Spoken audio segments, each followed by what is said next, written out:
Sadelnikov, just 19 years old, Jimmy, and he is outweighed by Soltysiak by 35 pounds. Now, that's going to be a factor should this fight go the distance. If all the other criteria is the same, a fighter who weighs more than 33 pounds, more than his opponent, is outweighed by more than 33 pounds, gets the nod in the decision. So it could be a factor if this goes the distance. Heavyweights, but you already figured that out. Soltysiak in the black with the white trim. Soltysiak coming out like a fireball.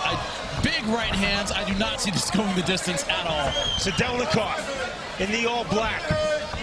Now, Soltysiak doesn't seem to respect Sadelnikov's power at all.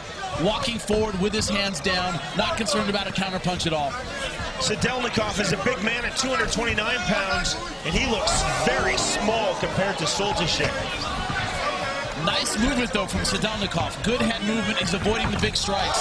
Huge right hand by Soltysiak, just flipping above the ear. And just as I said that, he catches a big right hand. Warning from our referee, Marco Brusa. If Sadelnikov is smart, he's going to ride this out and take it into the later rounds.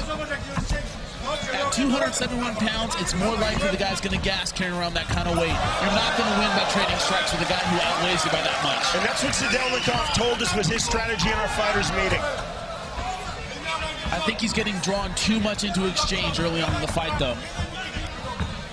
A little bit of that pride getting the better of him. He's standing and trading with a much, much bigger opponent. Now, you can see Soltysiak does not have a traditional boxer stance. Tends to keep his hands down, not throwing very tight combinations. A lot of wingy punches. This looks like boxing right now. Nothing on the ground as of yet, no kicks. Soltysiak getting off of that right hand, but just missing the mark. Well, Soltysiak's throwing a lot of right hand leads. They're easy to see, so...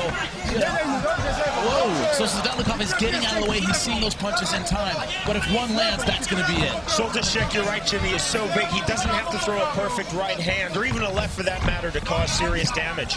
You can see he throws kind of a clubbing left and right, and even when he blocks it slightly, it still moves him backwards. Looping left hand by Soltysiak. It's the big overhand right that Sadelnikov has to be leery of.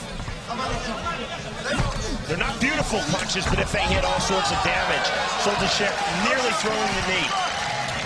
Now, Soltysiak breathing heavy already, looks like he may be a little bit fatigued. It's hard carrying that much weight around the ring. Hands are very, very low. Are you surprised it hasn't gone to the ground yet? Not at all. Oh, big right hand punch, and that's it. That is it. Stopping the fight. And Soltysiak is still stunned. It doesn't look like he knows where he is. He's looking right at us, blank eyes. Monster right hand by Sadelnikov. Amazing knockout. That is punching power, my friend. This happening right in front of us. Soltysiak looking at you and me, Jimmy, almost asking what happened. Completely disoriented. Sadelnikov fought his fight. He was patient, he looked for the counterpunch, and he threw it. Great stoppage by the referee. He was all over that knockout. Indeed, Marco Brusa jumping on immediately, stopping that fight, a one-punch knockout. Safety first in mixed martial arts. Looking at us now, Soltysiak smiling. That right hand right on the chin dropped him. And he is clearly not able to defend himself. Great stoppage, great punch. And the head snapping as he hits the ground, that's a lot of weight to hit at once. On the cheekbone, just below the left eye, that's a kill switch punch. Kirill Sadelnikov, winner by one-punch knockout. And you can hear this crowd. They love that knockout, love the upset. Sadelnikov defeating Soltysiak in the first round.